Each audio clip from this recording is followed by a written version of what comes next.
Hi, this is Tina Harlow with Guiding Bright, and I am so excited to have with me Leila Mireskandari, who is the founder of Kids Growing City. Hi, Leila. I'm so glad you're here.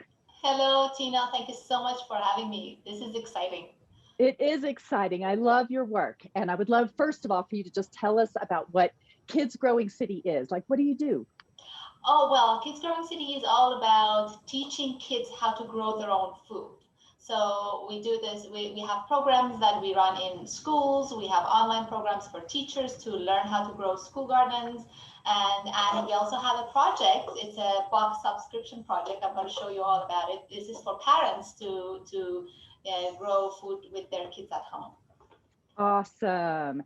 And your work is so important for all kids, but I find it to be even more powerful perhaps for gifted kids. I think it resonates so much with gifted kids. You live in Canada, but you're from Yes. Iran, Yes. and you've got quite a story as to what brought you to this business that you now do. So I'd love to have you talk about it. But yeah, so I have two kids. Both of them are gifted. One of them is labeled officially, and the other one just screams out giftedness Of course, all over the yes, place. as they do. 2001 essentially is when we came to Canada, me and my husband. Yeah, and I grew up in Iran. I was a software developer. Like I had a bachelor's degree in applied mathematics, and so I've been doing software development all my career for 15 years before I said goodbye to it and came to this path. Actually, when I was on maternity leave for my second daughter, and my older daughter had just started elementary school, right? And I had put her in a Montessori school, which was the best school that I could, find at that point in time. So I joined Facebook, and I remember like I was sitting in this gliding feeding chair, and I had my baby in my arm, and she was sleeping, and I was going through Facebook with my left hand, and then I came across this video of Bill Mollison, and I didn't know who he was back then. He's called the Father of Permaculture. Yeah. So I come from Iran, and 8 years of my childhood, we had war. So I've seen ugly stuff. Bad news essentially is something that I've seen a lot in my life, right? Bill Mollison, he's holding a newspaper, and he's like, okay, sometimes I really get tired of bad news, and I would like to turn that into good news. And then he puts the newspaper with all the bad news in it. Mm-hmm. He puts it in on top of a pile of straw. Then he puts a potato on top and covers it with more straw. And he's like I'm gonna butcher the quote, but he says something like, in like 5 weeks time, there's gonna be a new set of potatoes grown here, and to me that's good news.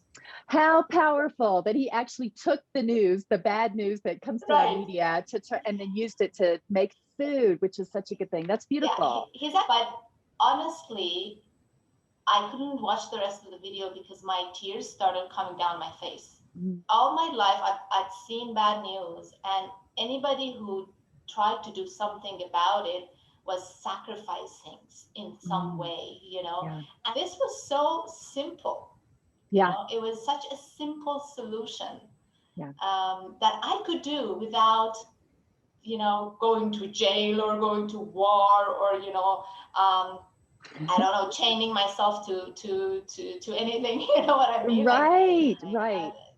Growing food isn't that hard. It's not as hard as everybody had made it. I had never grown food in my entire life. My family, nobody around me knew how to grow food. I didn't grow up in a farm or anything like that. And I always had this in my mind that it is a difficult thing. It's somebody else's job to do. Like it's a profession that is entirely difficult, and you can't. And time consuming. I know I always would think that, like, space consuming, and it needs, you have to be in tropical islands to do it. Right. All kinds of. But you're in Toronto. You're in Toronto. We're in Toronto. Yeah. Exactly. Not at all.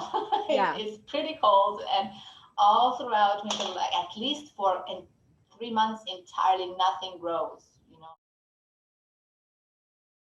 I started looking at my daughter's, like older daughter's education. And I'm like, I have started her in the best school that I could find. Yeah. And they're not covering none of this. Like, yes, there in Montessori, there's a little bit of, working with plants, but that's very limited. It's things. And Montessori is very much about sensory education, right? Yeah, sensory experiences. Yeah, sensory they are. experiences and all that, but there wasn't much. And this connects so well. And I'm like, why? First of all, why wasn't I taught this? Right. Right. Me either. But this is something that's missing. It's completely in just missing. curriculum, right? Like exactly. Right. It's like we miss some of the core components of life in our educational curriculum. I went to my daughter's school and I'm like, okay, I want to, provide an after-school program. And they're like, what about? And I'm like, I want it to be gardening. And the lady at the desk, her eyes like lit up right away. And she's like, oh, wow, that's such a wonderful thing. How about this? We're gonna, offer it to parents. And if they want it and they enrolled, then why not? Let's do that. And we have this spot in the garden, whatever, we can use it. And we offered it, and it went to full enrollment quickly, and it started the wait list. Wow. And then my daughter I moved her to a public school, into the gifted route of the public school. And then I offered it there, and the principal was like, oh, this connects to curriculum so well. And I don't want it to be an after school program. I want you to teach it during the day in the school. Started with that, and then that's how it all expanded, and I started teaching teachers online. I had already started the box program, but when COVID hit and all my school programs were shut down, and this was the only project I actually could focus on. And it was really successful because a lot of parents whose kids were now at home we're like, okay, now this I need something that's educational, that connects to nature, that can take them outside without me having to take them to summer camp, because all of that was closed. And I'm thinking about how exciting it is for kids to get something in the mail, right? They actually get every month. They can look forward to this because it's a monthly thing, right? They get a box. That's so great. It's a monthly thing. It actually started with me enrolling my daughter in another program. It was a cooking box. And seeing her so excited when the box came every month. And my members do tell me that. Like every once in a while I get an email that says, when my daughter or my son gets their box, they get so excited and they start jumping up and down. And then when a box gets there and the kid is already excited and interested, you have everything. You have everything in the box. I've got a program that, or a little project, not a little project, it's kind of a big project that I'm working on with children around the world. And I asked them, it was 25 kids. I asked them like their most concerning issues, like what are they most worried about? Number one was climate change and environment. They are very concerned about where we're headed, and they do want to know how to grow their own food. They do want to be more sustainable and cut down on packaging and do better things for the earth. And I think especially for the gifted kids that I work with, they think so broadly. They think globally. They're thinking about the impacts on a larger level. And I just think your program is instilling and giving them a way to contribute from such a young age, and so simply. And they can contribute to their family to be able to provide food. It's very empowering. And for those kids who look at the global issues, they can connect growing food with every environmental issues, as well as food justice issues, because food is at the core of our health. It's at the core of family. It's at the core of our physical, well-being. Everybody eats. everybody eats. Like Right. there's nobody. Mm-hmm. This gives them the empowerment. This gives them the Yeah. hope. This gives them the and that's on top of all the sensory learning that they're having. So the empowerment of seeing seeds germinate and getting that seed all the way to food and back to seed, and completing that cycle, and which brings up all the a lot of things like seed freedom and GMOs, and so many different issues that we have in the society connects to food. And the kids knowing that they can do something about it without having to sacrifice. And Mollison has a saying. He says,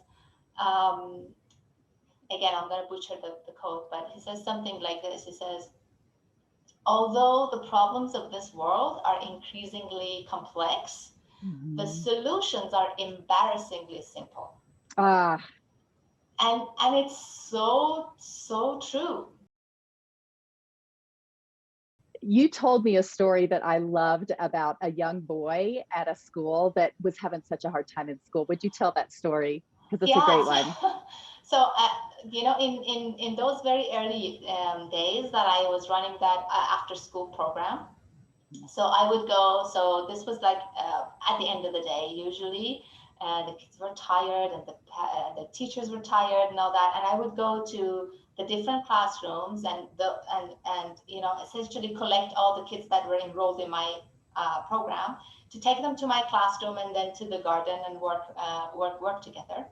And I remember this young boy, he was such a trouble, in the classroom, that every time that I went to the door, the teacher was like, oh, thank God, just take him. She was like, so happy that this child isn't going to be in her class for at least an hour. Yeah. And that child, like the poor mother, she was like in called to school every other day, or at least once a week, because of all the trouble and problems that this child was creating. And he was the best in my class. He was right at the front, hands in the soil right away, asking all kinds of questions. And the teachers wouldn't believe me. I'm like, they thought I'm like bragging or are telling a lie or something. But this child was really, because his environment and his learning needs were being met. About soil, that's scientifically proven that there's enzymes in good soil that actually, when you touch them, it creates happiness. Like it creates joy and happiness in people. And I remember, like, I once saw the mother passing through the hallways, and I called her and I said, your child is the best in my class. And she just stood there and started crying. And I was like, this is a good school. This is a Montessori school. This is a good school, we can do better. We can do much better for our. We can do better. And I'm thinking too about, it stimulates so much curiosity. It's that intellectual stimulation. I mean, he was probably a gifted kid when you're talking about his curiosity and his questions in front, but and it was stimulating to him. It was engaging, like he understood, like just understanding that food process. And then I'm thinking about executive functioning, because they have to plan out how to grow their food. And there's a lot of process in that, right? So that helps with executive functioning. There's the sensory pieces. I mean, there's so much that's perfect for gifted kids. I know. So anyway, well, thank you so much, Leila. I'm so glad you've been here. I want to hear, you've got some exciting things coming up, some good opportunities that parents, I'm sure, will want to hear about. So you want to talk about it?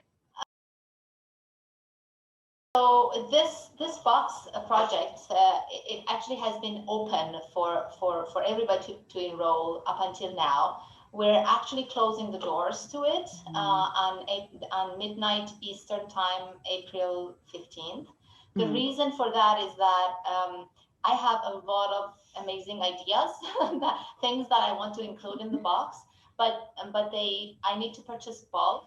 And I need to know my numbers so that for that reason, we're closing the doors. So if anybody wants to enroll in these, and let me show you maybe Yeah, what's I in would love these to see it. boxes. Yeah. Yeah. Yeah. So usually we have, Okay. so we always have a lesson, essentially a short lesson, but it's, you know, colorful, and it's in a very interactive way. It asks questions, and so we don't just give all the facts. And there's places that, and there's things that they can actually go and research about. But the main piece is the seeds. So you get the seed, a seed pack as part of your box, and then there is the growing activity guide. So there's a step-by-step growing activity guide. Beautiful. That That's you beautiful. follow. I mean, not you, your kids will follow. Yeah.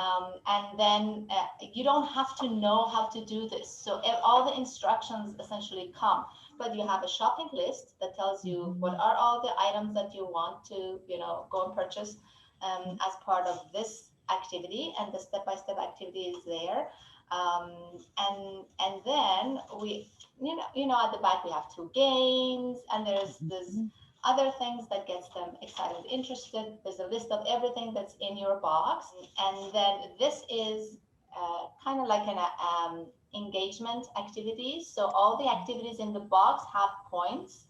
So you collect your points and you add them up, and we have giveaways and contests that we run every month. So you take a picture of this, and you essentially, and picture of the things that you grew, because growing is 9 points. Like out of 20 points, growing your activity is 9 points. So they have like tabletop cards that are cut out. These are collectible items that we have in our boxes. We have a mantra card. A mantra card. Yeah. So what is so that one? Mantra of the month. So this was about planning a garden. So the mantra said, we plan the work and we work the plan. And there's this, so these are the different mantra of the month. So this comes in the first box, which is a, you know, cork pad, and everything in here is biodegradable or natural. Like you don't get any plastic or anything like that in there. Like even these are not plastic, these are wood. Great. Right? And there's coloring paper that goes in there, because we want this to be engaging to all ages, like from ages 3 to 4 all the way to 13, 14, right? So there's different things, and there's a future care considerations for what you are growing. So what are you going to do with it later? Maybe some, you know, how are you going to use it in your food? You know, some suggestions and ideas. Like what do you do with this parsley that you grow, what do you right? do with it? Yeah, exactly. I said we always have something special in the box. Like 1 month, for example, we had this. So it was all about garden heroes and biodiversity and animals and insects in the garden. And we had this bee hotel that they could actually install outside and use it. Or 1 month it was about herbs, and we had the herb drawing rack. Every once in a while we have a board game, and all of our board games are collaborative board games. I'm really hoping this helps. This helps parents, this helps all of us as a society. And when we see, like when we're doing the contests, the things that they have grown, when they take a picture with what they've grown and send it over, I'm like, this is why I do what I do. Absolutely. Great. Beautiful. So if people want to reach you, Leila, how can they reach you, or how can they get the box? I guess that's the big question too. Like, I think I provided the link. Maybe if you put the link in there. Yeah, we have 2 different prices. You can join us on an annual basis. That gives you 2 months, 2 boxes for free. We have a monthly plan as well. So we have a monthly plan, and we have, but to tell you the truth, 96% of the parents who've joined us have stayed with us. They just well, I'm really glad that we're having this conversation right now, because it's very, very timely, because this people have a few days. What? April 15th is the last day that people can join us. Okay. Oh, good. So I hope you all will take this opportunity and check out Kids Growing City and check out those boxes. And I also want to mention, it's the boxes are delivered to Canada and the US. Yes. Is that right? Okay. Yes. Okay. For now. All right. Hopefully in the future, we're going to take the world, but there we go. All right. Oh, it's been so great having you, Leila. It's always a Thank you for pleasure. having me. Thank you Yeah. so much. I so value what you do. I have two gifted kids myself, and so this was a very good connection that we made, and I'm happy we are doing this.